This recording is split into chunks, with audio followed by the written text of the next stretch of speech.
For the most part, horror films tried to do what's on the tin, horrify. They do this via different methods, such as preying on common phobias, cultural fears, or just being fully disgusting and gory. But sometimes, even the most hardened horror fan will be affected by something in a horror film in a way or to a degree they didn't expect. So, join this hardened horror fan as I explore the films and scenes in horror which took me for a dreadful mental ride. Don't worry, I won't show any of the things which sent me spiraling, but do be aware of spoilers for the following films. Hi. I'm going to start us off kind of light, and probably one of the earlier ones that really got me. And it's Final Destination 2, specifically the scene on the freeway because of the truck with the logs. I cannot drive near or past a logging truck without just having that scene flash through my head, the log going through the windshield. And I mean, it caused a whole bunch of other havoc, but specifically the log going through the windshield is what I think of when I'm driving past a truck with a bunch of lumber on it. And it's to the point where I'll speed past. Like, I just need to not be behind this truck. So I guess in a sense, it did f me up for life. So I mean, I'm happy to include it. It's one of the ones that I initially thought of when making this list. I was like, Final Destination still scares the crap out of me because of every time I see a logging truck on the freeway. So the next one is one of those ones that hit me just kind of sideways, and it took a lot of introspection to figure out why exactly it bothered me so much. And it's from A Nightmare on Elm Street 4, The Dream Master, I think is the subtitle on that one. And it's Debbie, the gym rat girl who hates bugs and very clearly cares quite a bit about her physique. And so Freddy's way of getting her was turning her into like a cockroach or a praying mantis kind of thing. It looked more like a praying mantis to me, but I think it was canonically a cockroach. But he turns her into one and then traps her in a roach motel. So I guess that, yeah, canonically it probably was a roach. So there are several layers to that which bothered me a little bit, and they compiled into a pretty significant amount of bother.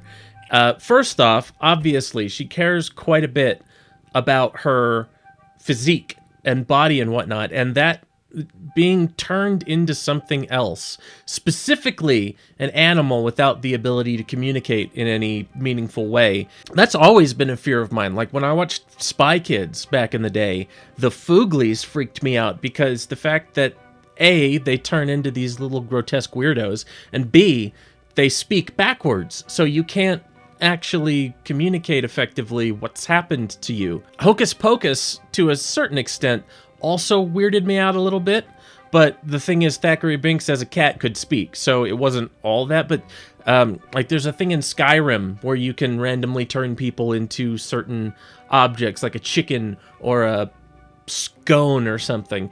And the retention of your consciousness while in this alternative form wigs me out. So the fact that she was turned into a bug, someone who cares very much about their physique, their health, their body, she's turned into a bug, already pretty bad. And then the Roach Motel bit. So I'd seen original Nightmare on Elm Street quite a while before this. And I'd known, this is before I was really a hardcore horror fan, before I sought out everything to watch, regardless of what anyone said about it, but I knew that these later movies were supposed to be a big pile of poo, so I wasn't too fussed about seeking them out. But I had seen Untraceable before that, which is the one about the FBI tracking a serial killer who, like, the more people log into their live streams to see people die, the faster the people die. And the serial killer, like, the movie opens up with this guy putting a kitten in a sticky trap, and it just like slowly starves to death. So, or probably dehydrated first, but I mean, obviously that messed me up pretty seriously because I like animals and I don't like to see animals get hurt, even in a fake format. We've got the combination of the morphing into something else and being put in the sticky trap, which I guess might have compounded because I'd seen Untraceable first. So, yeah, just that combo of ailments. Can't really think of a better word for that, but like the situation in combination with every aspect of the situation, yeah, it just really got me. Who'da thunk? Elm Street 4. The next one kind of snuck up on me, and it's Bone Tomahawk. Now, as a whole, Bone Tomahawk isn't... I wasn't super impressed with Bone Tomahawk. I think it had a lot of good bits to it, and then it had a lot of bits that just took a little... I don't know. There was a narrative disconnect, I feel. I would never say it's a bad movie, but like if somebody, a horror fan, was like, hey, tell me a good cowboy horror movie, there's at least half a dozen others I would suggest before that one, which you can look at, actually. If you check out the description, I'll put a link to my like conclusive Western horror movie tier list. Everything. I defy you to find a Western horror movie that is not on that list, and I tier them all. Anyway, there's a cannibal tribe of mutant Native Americans living out in, God, I don't remember where it was, somewhere very dry. Probably Nevada. Let's just say Nevada going forward. If I'm wrong, then, you know, I fully expect that to be true. So a bunch of people are kidnapped from the town by this tribe of mutants, and there's a posse who goes out to find them and bring them back. Or, as is most likely the case, just take revenge on the mutants. They don't know they're mutants, by the way. They just think they're just Native Americans. So posse ends up getting captured, or a majority of the posse ends up getting captured and put with the humans who were taken from the village in the first place. And there's a scene, I can't remember what the problem was, but one of the deputy is one of the people who was taken from the town initially. And he's either got a head injury or he's drugged in some way. I can't remember the details there, but he's very groggy. And these cannibal mutants take him out of the cage, and in front of everyone, he's naked, by the way. They strip him down, butt naked, and they lift him up upside down by his feet. And they have this nasty bone tomahawk. Actually, I just realized what the name of the movie is from. But it's like this big bone tomahawk thing. It's grody. It's jagged. Just a real piece of weaponry. Lily Pearl, please. So they've got him splayed, holding him. They haven't even hoisted him up on anything. They're just holding him upside down by his ankles, butt naked. And he's groggy, and the sheriff is like, wake up, you gotta do something, wake up. You're the only one who can help you now. And he's... And they just start hacking him in half from the crotch up. I've only seen the movie once, but I remember, I'm almost entirely sure, there was no music, no added tension to this scene. It was just this guy screaming, the sheriff yelling about how they were going to avenge him, and crunch, just and it's all happening on screen. And at the moment, it didn't really bother me. Aside from being, like, you know, a human being with a crotch, I looked at this thinking, that's f***ed up. And I didn't realize how much it bothered me until I went to sleep, or tried to go to sleep. And every time I closed my eyes, all I could see was... And that went on for a couple weeks. Like, genuinely. And actually, you know what? I say a couple weeks. I think it was more like a couple months. Because, yeah, that was a real, genuinely intrusive thought that kept butting in like a bone tomahawk in your groin every time I was trying to sleep. Well, not every time. It would just be like, it would happen randomly. It would just pop into my head always before I was trying to sleep. And I've seen terrible things in horror movies. You see Sienna here in Terrifier 2. There's plenty of nasty stuff in Terrifier 2, but in Terrifier 1 specifically, a woman is stripped naked, propped up in exactly the same way, and then Art the Clown saws her in half from the crotch up with a handsaw. And for some reason, that didn't become an intrusive thought, but this subpar cowboy horror did.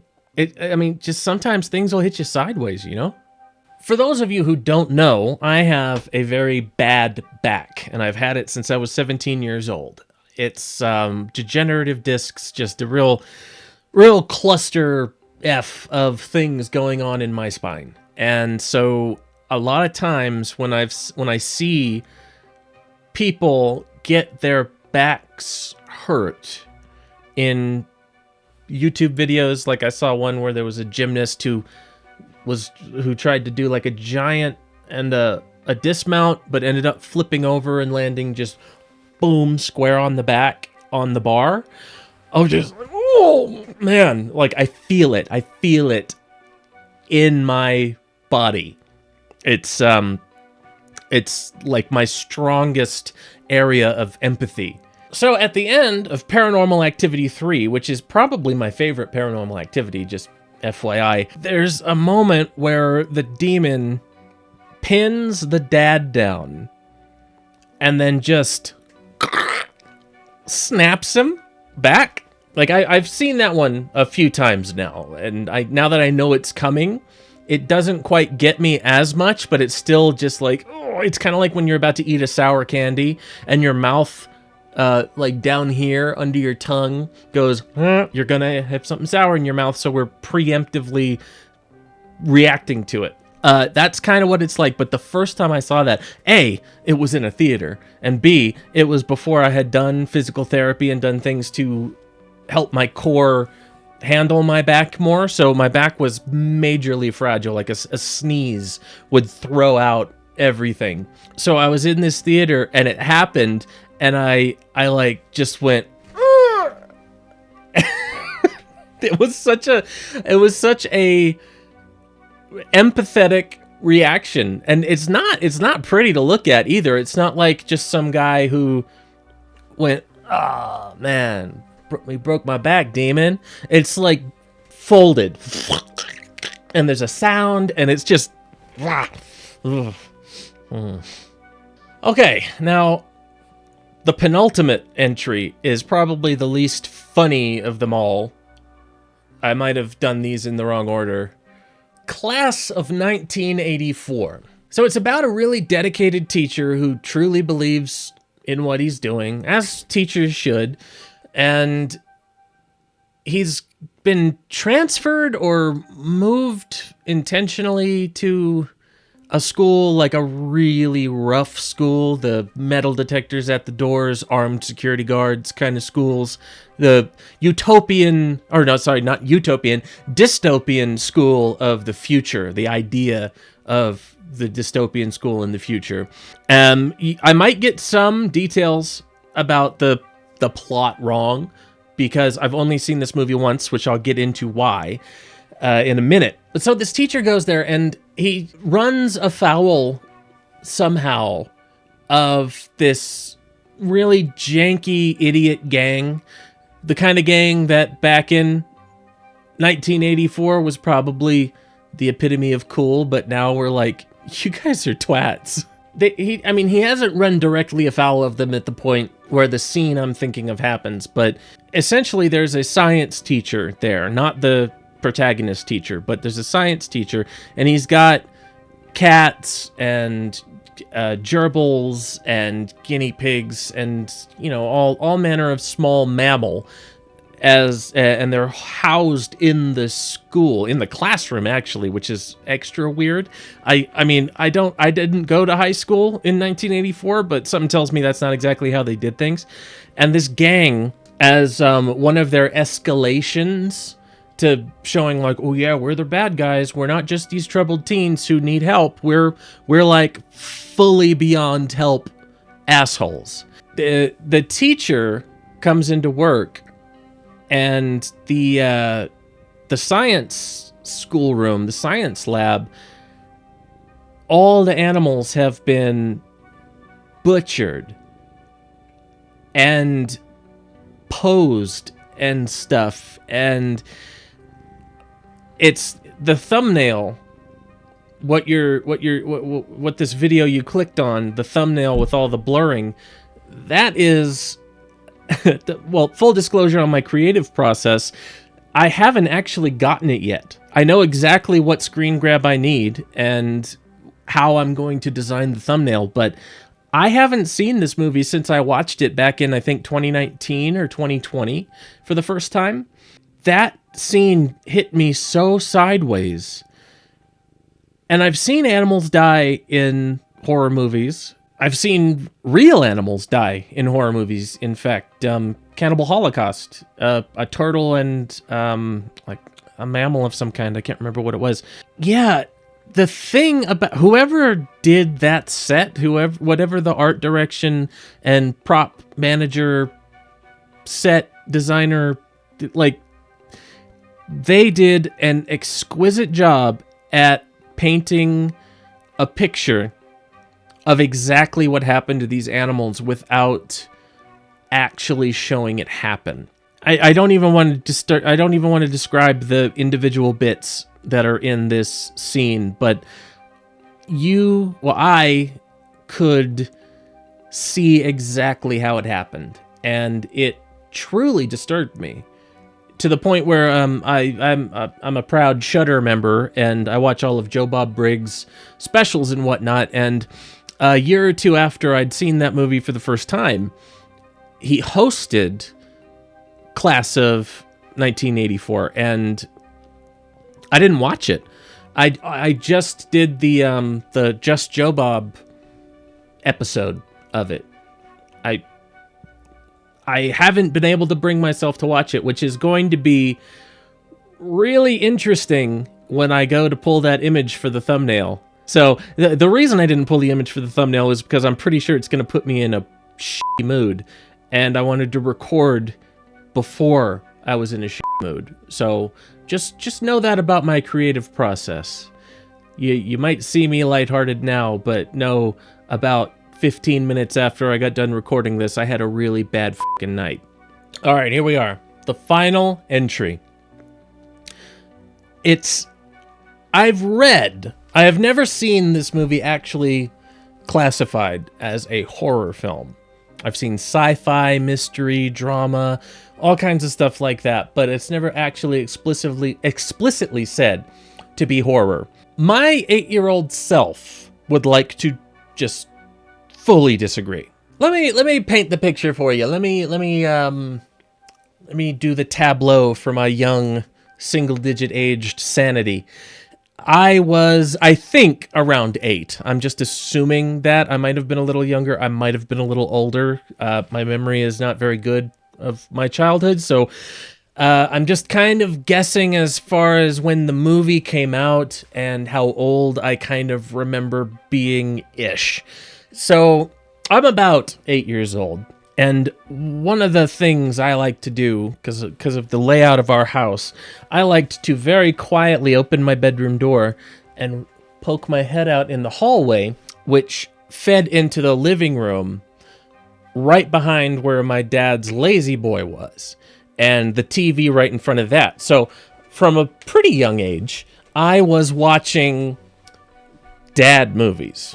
So one night, Dad is watching something, I don't know what, and I don't really remember leading up to this. Like, I don't remember how long I was in the hallway, but I do very, very vividly remember a man being dragged down a hallway and a bunch of aliens strapping him to a table, doing some weird stuff in his mouth, doing some weird stuff with his eyes, and then, like, saran wrapping him to the table while he's struggling to breathe through. Now, you might already know what I'm describing, but I didn't.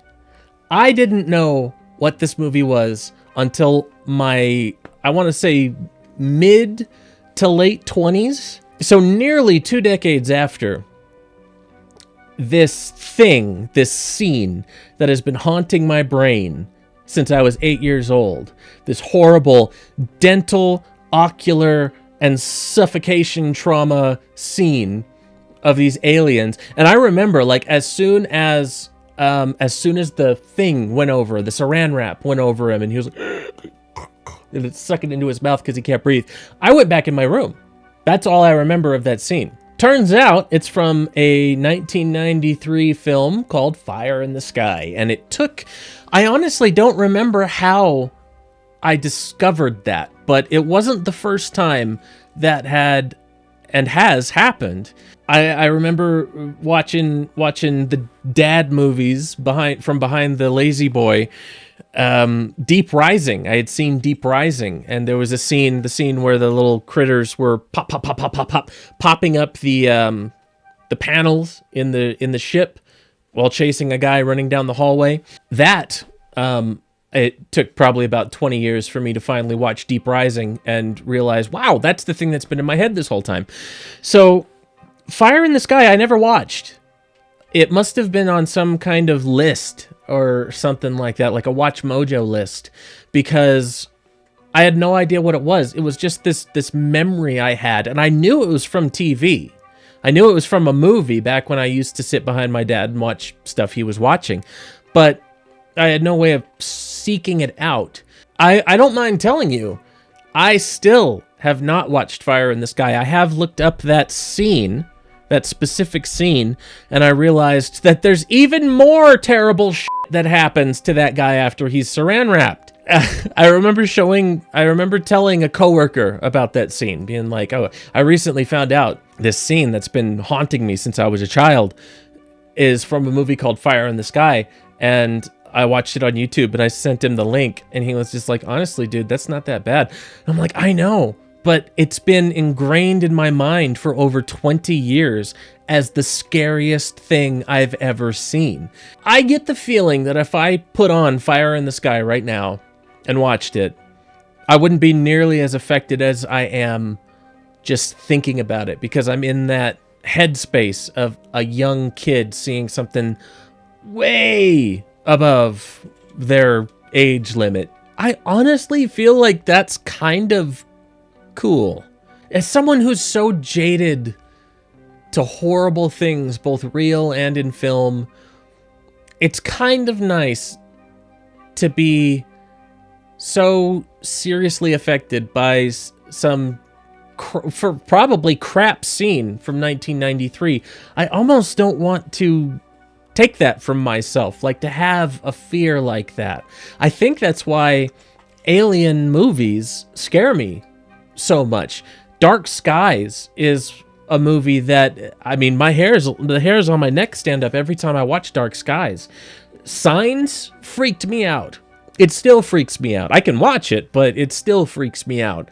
There's a new game on itch.io. I played it on the channel a little bit ago, like the chapter 1, called Cordosis, and it's about aliens and alien abduction. And I honestly think having this movie as this scene as this terrifying thing makes the genre of alien horror more effective on me, and not much is effective on me. So I'm kind of hesitant to like face the fear. I don't want to. I like it.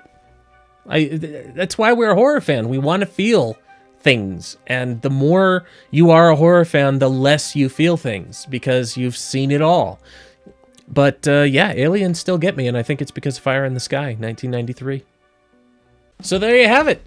The 6 horror movies that this horror hound, this massive horror fan, has intrusive thoughts about or will never watch again because I was hit so sideways by whatever disturbed me in them. I'm Smokey Lyle. This is Horror and Cats. Typically I do scripted videos, but aside from the intro, this was all impromptu, just conversational. So yeah, if you enjoyed it, maybe like it.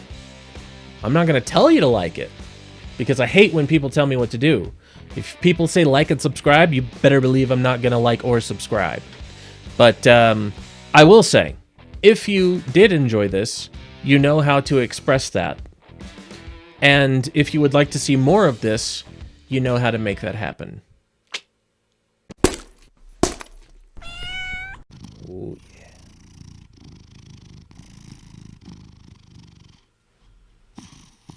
Talk about ASMR.